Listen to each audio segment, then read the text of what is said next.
نکالنی ہے نا، مولا اسرائیل کو کہے میری روح نکال لے، تیرے نبی کی شہزادیاں آ گئی، ان کو میں خالی نہیں لوٹانا چاہتا، مولا ان کے بیٹے کو آزادی عطا فرما، اس کو صحت و زندگی عطا فرما دے۔ تو میرے مرید نے، میرے خلیفے نے اپنی جان کی قربانی دے کر اس سید زادیوں کا مان رکھا اور سید زادیوں کو اپنے در سے خالی نہیں بھیجا اور ان کے شہزادے کے لیے اپنی جان کی قربانی دے دی۔ اللہ والوں کو اللہ کتنا حوصلہ دیتا ہے۔ یہ دلی کے اندر ایک مزار ہے، دلی کے اندر بہت بڑے بزرگ ہیں، مولانا فخر جہاں رحمت اللہ تعالی علیہ، مولانا فخر جہاں دیوانا بھی ہیں۔ آج کے دور میں تو لوگ یہ سمجھتے ہیں جو پیر صاحب ہیں، جو حضرت صاحب ہیں، جو بابا جی ہیں، جو درویش ہیں، وہ مولانا نہیں ہو سکتے۔ یہ بہت بڑے عالم، اور یہ اتنے بڑے عالم، محار شریف والے جو پیر ہیں نا، وہ ان کے مرید ہیں۔ محار شریف والے پیر فخر جہاں کے جیسے پیر مہر علی شاہ صاحب سیال شریف والوں کے مرید ہیں نا، اسی طرح محار شریف کے آستانے والے جو ہیں وہ فخر جہاں دہلوی کے مرید ہیں۔ ان کو اللہ تعالیٰ نے یہ طاقت عطا فرمائی تھی کہ آپ کے پاس جو آتا نا اس کو بیان نہیں کرنا پڑتا تھا کہ مولا حضور دعا کر دیں یہ میرا مسئلہ حل ہو جائے۔ کوئی بیمار آتا، اس سے پہلے کہ بیمار بولتا کہ حضور دعا کریں، فخر جہاں اللہ کی بارگاہ میں ہاتھ اٹھاتے، مولا یہ بیمار ہے، اس کو شفا عطا فرما دے، یا اللہ یہ بے اولاد ہے، اولاد کی دعا کروانے آیا ہے۔ یہ یاد رکھیے گا، یہ حدیث پاک ہے۔ امام اعظم ابو حنیفہ رضی اللہ تعالیٰ عنہ کو کشف ہوتا تھا، آپ کسی بندے کو دیکھتے نا وضو کرتا ہوا تو آپ سمجھ جاتے اس کے پانی کے قطرے گرتے تو امام اعظم ابو حنیفہ سمجھ جاتے، فرماتے بیٹا زنا سے توبہ کر لے۔ ان کو کیسے پتا چل گیا؟ کسی کو دیکھتے تو فرماتے بیٹا ماں باپ کی نافرمانی سے توبہ کر لے، بیٹا شراب سے توبہ کر لے۔ آخر کار امام اعظم ابو حنیفہ نے اللہ کی بارگاہ میں دعا کی، مولا مجھ سے یہ کشف لے لے، تیرے بندوں کے عیب مجھ سے دیکھے نہیں جاتے۔ یہ اللہ والوں کی نظر حدیث پاک ہے، لوگوں کو سمجھانا پڑتا ہے یہ کیسے ہو سکتا ہے۔ میرے محبوب علیہ السلام نے فرمایا اتقوا فراست المؤمن، مومن کی فراست سے ڈرو۔ کیوں؟ فَإِنَّهُ يَنْظُرُ بِنُورِ اللَّهِ، کہ مومن جب دیکھتا ہے اللہ کے نور سے دیکھتا ہے۔ امام اعظم ابو حنیفہ کے بارے میں، اس سے کئی اولیاء کرام کے بارے میں، بعد فخر جہاں دہلوی، آپ کے پاس کوئی بندہ آتا اسے بتانے کی ضرورت نہ بنتی، اب پہلے اللہ کی بارگاہ میں دعا کے لیے ہاتھ اٹھاتے، مولا اس کا یہ مسئلہ حل ہو جائے۔ آخر کار آپ کی شہرت ہو گئی، دلی کی جامعہ مسجد کے خطیب، اور جس اللہ والے کی شہرت ہو جائے نا حاسدین پیدا ہو جاتے ہیں۔ یہ آپ دیکھ لیں کوئی اللہ والا مشہور ہو جائے نا، جیلس بہت زیادہ پیدا ہو جاتے ہیں، جیلس ہونے والے حاسدین۔ آخر کار بادشاہ وقت کو خطرہ ہو گیا، اگر یہ پیر، یہ درویش، یہ مولانا، یہ مولوی اگر ان کی معاشرے میں عزت بن گئی تو ہماری تو سیٹیں چلی جائیں گی نا۔ ہوتا ہے نا لوگوں کو، اگر یہ مولوی سیٹوں پہ آ گئے، یہ ہو گیا تو ہم کہاں جائیں گے؟ آخر کار اس بادشاہ نے فخر جہاں دہلوی کو بدنام کرنے کے لیے ایک پلان تیار کیا۔ دلی کی طوائفہ اس کو پیسے اور دولت کا لالچ دے کر بادشاہ نے تیار کیا کہ تو جا اور ان پہ الزام لگا دے۔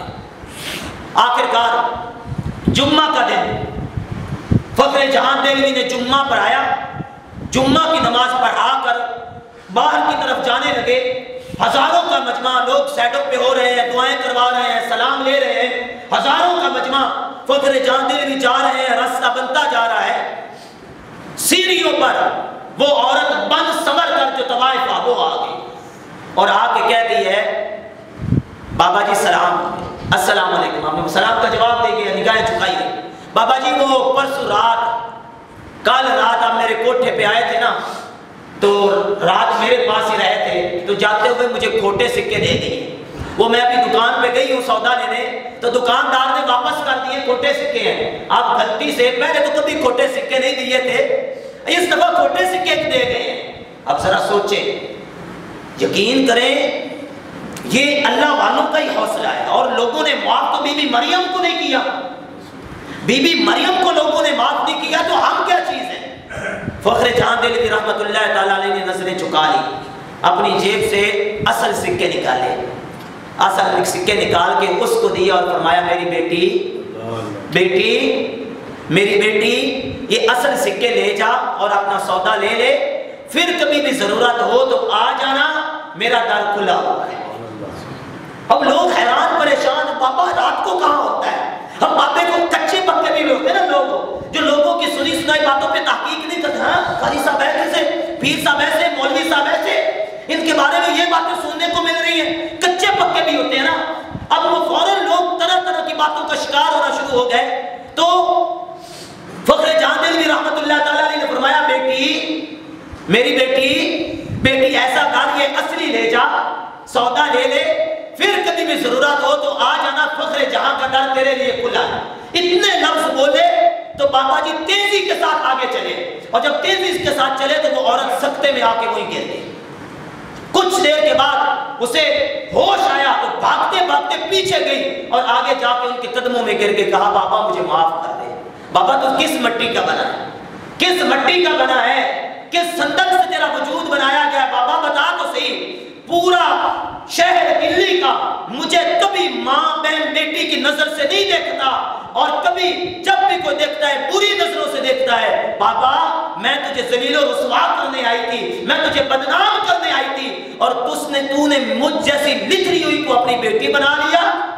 بابا تو کس مٹی کا بنا ہے؟ بابا مجھے معاف کر دے، میں تو کسی اور ارادے سے آئی تھی، لیکن اب تو نے مجھے بیٹی بنایا ہے تو میں دنیا والوں کو بتاؤں گی فخر جہاں کی بیٹی ہوتی کیسی ہے۔ بابا میں توبہ کرتی ہوں۔ اس نے اپنے سر پہ چادر پورا اور کہنے لگی بابا اب تو میرے گھر آنا، اب تو اپنی بیٹی کے گھر میں آنا، اور وہ بیٹی کا گھر اب کوٹھا نہیں رہے گا طوائفہ کا، اب وہ مصطفیٰ جان رحمت کے مذہب اسلام کی مسجد بناؤں گی اور لوگوں کو بتاؤں گی فخر جہاں کی بیٹی ہوتی کیسی ہے۔ میرے بھائیو یہ حوصلے ہیں، یہ اللہ والوں کے حوصلے ہوتے ہیں۔ اللہ والوں کو اللہ کو حوصلے دیتا ہے، اپنے ذرا حوصلے پیدا کیا کریں۔ چھوٹی چھوٹی باتوں پہ جواب دینا، لڑائی جھگڑے شروع کر دینا، مخالفتیں شروع کر دینیا، یہ نہیں ہے۔ اللہ والوں کو وہ رب نے حوصلہ عطا فرمایا ہوتا ہے، کسی اور کے پاس ایسا حوصلہ نہیں ہوتا۔ اللہ تعالیٰ ان اللہ والوں کا سایہ ہمارے اوپر سلامت رکھے، آمین بجاہ نبی الامین صلی اللہ علیہ وسلم۔ بسم اللہ الرحمن الرحیم۔ اللہ اکبر اللہ اکبر اللہ اکبر اللہ اکبر، اشہد ان لا الہ الا اللہ واشہد ان لا الہ الا اللہ۔ آئی تو کیا دیکھتی ہوں کہ قافلہ جا چکا ہے۔ اب میں وہیں ہٹ کے بیٹھ گئی، کیونکہ اس دور میں یہ اصول ہوتا تھا کہ جب بھی جنگوں پہ یا جہاد پہ یا کوئی قافلے ہجرت کرتے یا کاروباری قافلے سفر کرتے، ایک بندہ جو ہے پیچھے چھوڑ کے جاتے ہیں، بھائی کسی کا کوئی سامان بھول جائے، کوئی رہ جائے تو وہ سامان پیچھے سے لے کر قافلے کے ساتھ مل جائے۔ اب ایک صحابی رسول جن کی یہ ڈیوٹی تھی، ان کا نام تھا حضرت صفوان رضی اللہ تعالیٰ عنہ، وہ وہی تھے۔ جب اماں عائشہ صدیقہ کو دور سے انہوں نے دیکھا بیٹھی ہوئی، تو چونکہ پردے کی آیات نازل ہونے سے پہلے بھی وہ اماں عائشہ صدیقہ کو پہچانتے تھے، تو انہوں نے فوراً اماں عائشہ صدیقہ کو دیکھا تو صرف ایک جملہ بولا، اِنَّا لِلَّهِ وَإِنَّا إِلَيْهِ رَاجِعُونَ۔ یہ بول کے وہ اماں عائشہ صدیقہ کے قریب آئے، اپنے اونٹ کو بٹھایا، اماں عائشہ صدیقہ اس اونٹ کے اوپر سوار ہوئی اور وہ لے کر دوپہر کا وقت کا قافلہ جو ہے آگے دوپہر کے لیے آرام کر رہا تھا، یہ اماں عائشہ صدیقہ کو لے کر قافلے میں دوپہر کو مل گئے۔ جب یہ مل گئے تو منافقین نے جب دیکھا تو منافقین نے چیب گوئیاں کرنے شروع کر دی۔ ہوتے ہیں نا منافقین، بات کا پتنگر بنانے والے، اور جب منافقین باتیں کرتے ہیں نا تو اپنے بھی کچھ شروع ہو جاتے ہیں، ہوا ہوگا یار باقی باتیں ایسے تو نہیں ہو رہی، یار کوئی مسئلہ ہونا ہے، ایسے تو کوئی نہیں لوگ بات کرتے۔ اب ہوتا ہے نا لوگ اپنے بھی، ہاں یار جب ایک بات پھیلتی ہے لوگ تحقیقات نہیں کرتے۔ اب نعوذ باللہ من ذالک لوگوں نے طرح طرح کی اماں عائشہ صدیقہ کے بارے میں باتیں بنانی شروع کر دی۔ بہرحال قافلہ مدینے میں آ گیا، اماں عائشہ صدیقہ کی طبیعت خراب ہوگی، آپ کو بخار تیز ہو گیا، باتیں حضور تک پہنچی نہیں رہی، اما عائشہ صدیقہ تک باتیں نہیں پہنچی. باتیں چلتی چلتی 1 مہینہ گزر گیا، اور ان چیزوں کا سب سے بڑا جو سردار تھا نا وہ عبداللہ بن ابی منافق تھا، اور کچھ کمزور ایمان والے مسلمان بھی اس کے فریب میں سیدھے سادھے ایک مسجد میں آپ بات کرتے ہیں، قاری صاحب کی یہ بات ہے، حاجی صاحب کی یہ بات ہے، حاجی صاحب نے وہاں سے چندہ آیا تھا وہ کھا گئے. 2 منافق جو فتنہ و فساد پھیلانے والے وہ بات کر رہے ہیں. اب کئی مرتبہ اپنے بندے جو ہوتے ہیں، جو صحیح مخلص مسلمان ہوتے ہیں، وہ بھی لوگوں کے بہکاوے میں آ کے فریب میں آ کے کچھ نہ کچھ باتیں، یار ہو سکتا ہے ایسی بات ہو، ایسا کیا ہو. اب کہ کہہ دیتے ہیں حاجی صاحب چندے کے مسجد کے چندے سے ہر سال عمرے پہ چلے جاتے ہیں. اب بات چلتی چلتی حضور تک تو پہنچتی، پر اما عائشہ صدیقہ تک نہیں پہنچی. مہینہ گزر گیا. مہینے کے بعد اما عائشہ صدیقہ نے عرض کیا حضور میں چاہتی ہوں میں کچھ دن امی کے گھر نہ چلی جاؤں، طبیعت صحیح نہیں ہے. نبی پاک علیہ السلام نے فرمایا عائشہ تم چلی جاؤ، کوئی مسئلہ نہیں. اما عائشہ صدیقہ حضور سے اجازت لے کر امی کے گھر گئی. جب امی کے گھر پہنچی تو حضرت ام مصطح، یہ صدیق اکبر رضی اللہ تعالیٰ عنہ کی روایات میں آتی ہے بہن تھی، سگی بہن تھی یا خالہ ذات تھی یا پھپھو ذات تھی، جو بھی تھی. تو ان کی پھپھو لگی، ان کو اس بات کا پتہ چلا تو انہوں نے سیدھے آ کے ان کے گھر اما عائشہ صدیقہ سے بات کی کہ عائشہ آپ کے بارے میں مدینے میں یہ باتیں پھیل رہی ہیں. اما عائشہ صدیقہ تو بہت ہوئی، 2 راتیں اور 1 دن لگاتار اما عائشہ صدیقہ روتی رہی. اسی دوران حضور صلی اللہ تعالیٰ علیہ وسلم ابو بکر صدیق کے گھر گئے. نبی پاک علیہ السلام نے جب اما عائشہ صدیقہ کو روتے دیکھا فرمایا عائشہ اگر تم بری ہو، تم میں یہ عیب ہے ہی نہیں، پریشان نہ ہو، اللہ تمہاری پاکی بیان کرے گا، اور اگر ہے تو اللہ تمہاری توبہ قبول کرے گا، تم پریشان نہ ہو. میرے بھائیوں، منافقین باتیں پھیلاتے ہیں، یہ یاد رکھیے گا کچا ایمان والا بھی ان کے دھوکے میں آ جاتا ہے، لیکن جن کا ایمان پکا ہوتا ہے ان کا کیا حال ہوتا ہے سنیے. نبی پاک صلی اللہ تعالیٰ علیہ وسلم نے اس واقعے کے بعد مختلف صحابہ کرام سے مشورہ لیا کہ عائشہ کے اس معاملے کے بارے میں تمہارا کیا مشورہ ہے، کیا واقعی عائشہ کے بارے میں یہ جو بات پھیل رہی ہے یہ صحیح ہے یا غلط ہے. میرے محبوب علیہ السلام نے حضرت عمر فاروق اعظم کو بلایا، فرمایا عمر تو بتا یہ جو مدینے میں آج کل بات پھیلی ہوئی ہے عائشہ کے بارے میں، کیا یہ بات سچی ہے؟ اللہ اکبر. عمر فاروق اعظم رضی اللہ تعالیٰ عنہ نے ہاتھ جوڑے اور عرض کیا حضور اللہ تعالیٰ نے آپ کے جسم پاک کو مکھی کے بیٹھنے سے محفوظ کیا ہے. مکھی جو بڑوں بڑوں کی ناکوں پہ آ کے بیٹھ جاتی ہے، یہ گندگی پہ بیٹھنے والی مکھی حضور کے جسم اطہر پہ زندگی میں بیٹھی نہیں ہے، کیونکہ گندگی پہ بیٹھنے والی کو رب نے مصطفیٰ کے جسم اطہر سے دور رکھا ہے. حضرت عمر فاروق اعظم نے عرض کیا یا رسول اللہ یہ مکھی جو نجاستوں پر بیٹھتی ہے اللہ نے آپ کے جسم کو اس مکھی سے پاک رکھا ہے، تو یہ کیسے ہو سکتا ہے کہ ایسی عورت جو بدکارہ ہو، جو پوری ہو، اللہ آپ کے نکاح میں دے دے. حضور ہمارا یہ ایمان نہیں مانتا، میرا نہیں مانتا. جو کچے ہوتے ہیں وہ تو دھوکے میں آ جاتے ہیں، جو پکے ہوتے ہیں وہ کہتے ہیں ہم اس چیز کو بغیر دلیل کے مانتے ہیں. کہا حضور ناپاک اور پلید مکھی اللہ نے آپ کے جسم پہ نہیں بیٹھنے دی، تو اللہ تعالیٰ ایک ناپاک عورت کو آپ کے بستر میں کیسے بیٹھنے دے سکتا ہے؟ اللہ کے نبی علیہ السلام نے پھر حضرت عثمان غنی سے مشورہ لیا، عثمان تو بتا کیا یہ بات ہو سکتی ہے؟ عائشہ کے بارے میں تیرا کیا ہے؟ قربان جائیں. حضرت عثمان غنی رضی اللہ تعالیٰ عنہ نے عرض کیا یا رسول اللہ صلی اللہ تعالیٰ علیہ وسلم اللہ نے آپ کے جسم اطہر کا سایہ پیدا نہیں کیا، اللہ نے آپ کے جسم اطہر کا سایہ پیدا نہیں کیا کہ آپ کا سایہ زمین پہ پڑے گا تو کہیں اس سائے کے اوپر کسی کا پاؤں نہ آ جائے یا اس سائے کی بے حرمتی نہ ہو جائے. تو یہ کیسے ہو سکتا ہے؟ جو رب آپ کا سایہ زمین پہ نہیں پڑنے دے سکتا وہ ایسی عورت کو آپ کی ازواج میں دے دے. حضور میرا ایمان نہیں مانتا. نبی پاک علیہ السلام نے فرمایا علی تو مشورہ دے, تیری عائشہ کے بارے میں کیا مائنڈ ہے, تیرا کیا ذہن ہے؟ حضرت علی المرتضیٰ شیر خدا نے تو حد ہی کر دی. فرمایا یا رسول, عرض کی یا رسول اللہ صلی اللہ علیہ وسلم, آپ کے مبارک پاؤں میں پہلے والی جوتی پر ایک جوں کا خون لگ گیا تھا. جوں جس کو رنڈ بھی کہتے ہیں, سر میں پہنے والی جوں, اس جوں کا خون حضور کی پاؤں میں پہنی جانے والی جوتی پہ لگ گیا تھا. تو رب نے قرآن کی آیت نازل کر کے فرمایا محبوب یہ تمہارے جو پاؤں کے اندر یہ جوتی ہے نا, اس جوتی پر جوں کا خون ہے, اس لیے اس جوتی کو اتار دے.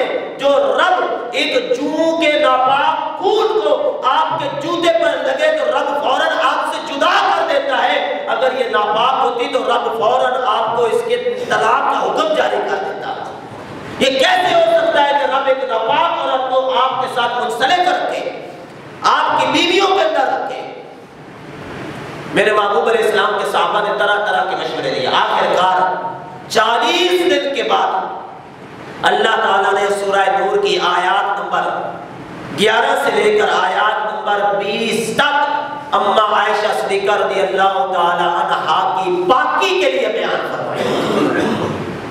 یہ 10 آیاتیں جو ہیں اللہ تعالیٰ نے اما عائشہ صدیقہ کی پاکی بیان کی. یہ آج میں اس لیے بیان کر رہا ہوں, 17 رمضان ہے, 17 رمضان کو اما عائشہ صدیقہ کا وصال ہے. میرے بھائیو, اما عائشہ صدیقہ کو اللہ نے وہ مرتبے عطا فرمایا جو کسی اور کو عطا, ان کا ایک لقب ہی کافی ہے. اما عائشہ صدیقہ کا لقب ہے محبوبہ محبوب رب العالمین. محبوب رب العالمین کہ وہ رب کے محبوب کی محبوبہ ہے. اما عائشہ صدیقہ کو اللہ تعالیٰ نے ایسی خصوصیات عطا فرمائی ہے, آپ فرماتی ہیں میرے علاوہ اللہ کے نبی کی کسی بیوی کو یہ خصوصیت نہیں. بلکہ آپ سوچ رہے یوسف علیہ السلام پہ بہتان لگا, الزام لگا یوسف علیہ السلام پر, تو یوسف علیہ السلام کی پاکی کس نے بیان کی تھی؟ ایک بچہ تھا. یوسف علیہ السلام نے کیا کہا؟ وہ بچہ تھا, اس بچے سے پوچھ رہے میں صحیح ہوں یا زلیخا صحیح ہے؟ اور بچے نے کہا تھا کہ اگر قمیض آگے سے پھٹا ہوا ہے تو پھر زلیخا صحیح ہے, اور قمیض پیچھے سے پھٹا ہے تو پھر یوسف صحیح ہے. یعنی حضرت یوسف علیہ السلام کی پاکی رب نے بچے کے ذریعے دلوائی. حضرت بی بی مریم پر الزام لگایا گیا. بی بی مریم کی پاکی اللہ نے حضرت عیسیٰ علیہ السلام جو گود میں بچہ تھا, ان کا اپنا بیٹا تھا, ان کے ذریعے ان کی پاکی کی اللہ تعالیٰ نے ان کو اس عیب سے, اس الزام سے پاک فرمایا. اسی طرح حضرت موسیٰ علیہ السلام پہ الزام لگایا گیا, اللہ نے ایک پتھر کے ذریعے ان کو بری کرایا. لیکن قربان جائے جب اما عائشہ صدیقہ پر الزام لگایا گیا, اللہ محبوب کی زبان سے بھی پاک کروا سکتا تھا. محبوب تو کہہ دے عائشہ پاک ہے, لیکن نہیں, خدا کی قسم قرآن کو پڑھ کے دیکھ لے, رب نے محبوب کے ذریعے نہیں بلکہ رب نے اپنے کلام کے ذریعے, قرآن کی 10 آیتوں کے ذریعے خود اما عائشہ صدیقہ کی پاکی بیان فرمائی ہے. اور اما عائشہ صدیقہ فرماتی ہیں مجھے جو اللہ نے خصوصی فضیلتیں عطا فرمائی ہیں کہ نبی پاک علیہ السلام کی تمام بیویوں میں سے میرے سوا کوئی ایسی بیوی نہیں جو کنواری تھی, کوئی بیوہ تھی, کوئی طلاق یافتہ تھی.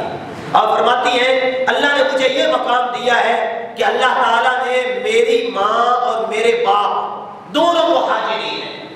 یعنی اور نبی کی کوئی ایسی بیوی نہیں ہے جس کی ماں بھی جس کا باپ بھی مہاجر ہو, صرف اما عائشہ صدیقہ کی یہ فضیلت ہے. اور فرماتی ہیں حدیث پاک میں نبی پاک علیہ السلام فرماتے ہیں اما عائشہ صدیقہ کے بارے میں کہ ان کے نکاح سے پہلے 3 میں نے اس کو کھولا تو اس کے اندر حضرت اما عائشہ صدیقہ کی تصویر تھی. 3 دفعہ جبرائیل میرے پاس لے آئے اور جبرائیل نے عرض کیا حضور یہ آپ کی بیوی ہے, آپ اس سے نکاح فرما لیجئے, آپ اس سے نکاح فرما لیجئے. یعنی حضور کی ازواج بننے سے پہلے جبرائیل آپ کے پاس, حضور کے پاس اما عائشہ صدیقہ کی تصویر لایا کرتے تھے. اور پھر فرماتی ہیں کہ اللہ تعالیٰ نے مجھے یہ فضیلت دی ہے, حضور جب بھی کسی بیوی کے پاس ہوتے نا تو کبھی بھی قرآن نازل نہیں ہوتا تھا, وحی نہیں آتی تھی. ایک اما عائشہ صدیقہ کو یہ فضیلت حاصل ہے کہ حضور اما عائشہ صدیقہ کے ساتھ ان کی باری میں, ان کے بستر میں ہوتے تب بھی رب تعالیٰ قرآن نازل فرما دیا کرتا تھا. آپ فرماتی ہیں مجھے یہ حضور کے ساتھ محبت اور عقیدت تھی. حضور رات کو تہجد کے وقت جاگتے, میں حضور تہجد پڑھتے, مصلی کے بالکل سامنے میں حضور کے سامنے سوئی رہتی. اتنی حضور کے ساتھ میری کریمانہ محبت تھی کہ حضور جب سجدے میں جاتے تو اپنے ہاتھ کے ذریعے میرا سر پیچھے کر دیتے, میرے پاؤں پیچھے کر دیتے, پھر سجدہ کرتے, اور جو ہی حضور سجدہ کر اٹھتے میں پھر اپنے پاؤں کو پھیلا دیتی. حضور نے کبھی مجھے نہیں روکا اور فرماتی مجھے یہ شرف حاصل ہے الحمدللہ. اما عائشہ صدیقہ حضور صلی اللہ علیہ وسلم گھر تشریف لے آئے, حضور گھر تشریف لے آئے. اما عائشہ صدیقہ رضی اللہ تعالیٰ عنہ آب خورا جو لکڑی کا برتن ہوتا تھا پانی پی رہی تھی. نبی پاک علیہ السلام نے فرمایا عائشہ یہ برتن مجھے بھی دے دو, مجھے دے دو, میں نے بھی پانی پینا ہے. اما عائشہ صدیقہ فرماتی ہے میں نے آدھا پانی پیا تھا, حضور نے مانگ لیا, میں نے حضور کو دے دیا. حضور پینے لگے, رک گئے. پھر فرمایا عائشہ بتا تو صحیح تو نے برتن میں کس جگہ اپنا منہ رکھا تھا.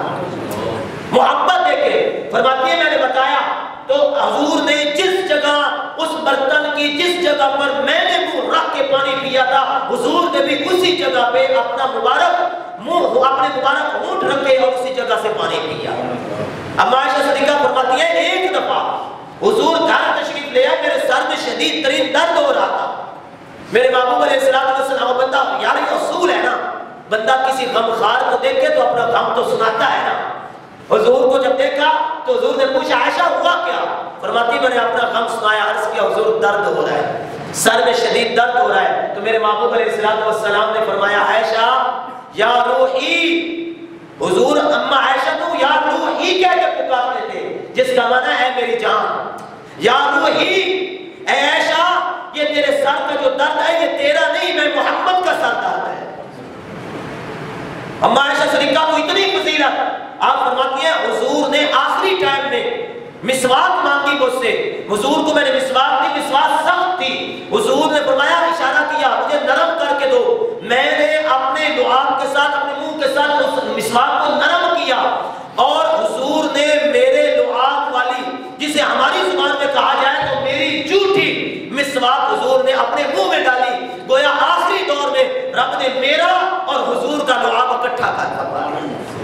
فرماتی مجھے یہ فضیلت ہے حضور میری باری والے دن حضور دنیا سے پردہ پہ ہے, اور اس سے بڑی فضیلت کیا ہو سکتی ہے. اما فرماتی ہے جب حضور نے دنیا سے پردہ کیا نا تو حضور کا سر مبارک میرے گلے اور میرے سینے کے درمیان میں تھا. یعنی حضور کا سر مبارک آپ کی چھاتی کے ساتھ لگا ہوا تھا تو حضور کی روح اس وقت پرواز ہوئی اور آپ کو یہ اعزاز حاصل ہے. قرب قیامت تک یہ اعزاز ہے کہ اما عائشہ صدیقہ کا جو کمرہ تھا نا, جو حجرہ تھا, اسی کے اندر حضور صلی اللہ تعالی علیہ وسلم آرام فرما ہے. اور قیامت کے دن جب حضور دوبارہ اٹھیں گے حضور اما عائشہ صدیقہ کے حجرے سے اٹھیں گے. اما عائشہ صدیقہ کی بہت زیادہ فضائل ہیں. اللہ تعالی ہمیں اما عائشہ صدیقہ کی فضیلتوں کو, عظمتوں کو سمجھنے کی سعادت عطا فرمائے. آمین بجائے نبی الامین صلی اللہ تعالی علیہ وسلم. اللہ اکبر, اللہ اکبر, اشہد ان لا الہ الا اللہ, اشہد ان لا الہ الا اللہ, اشہد ان محمد رسول اللہ, اشہد ان محمد رسول اللہ. حی علی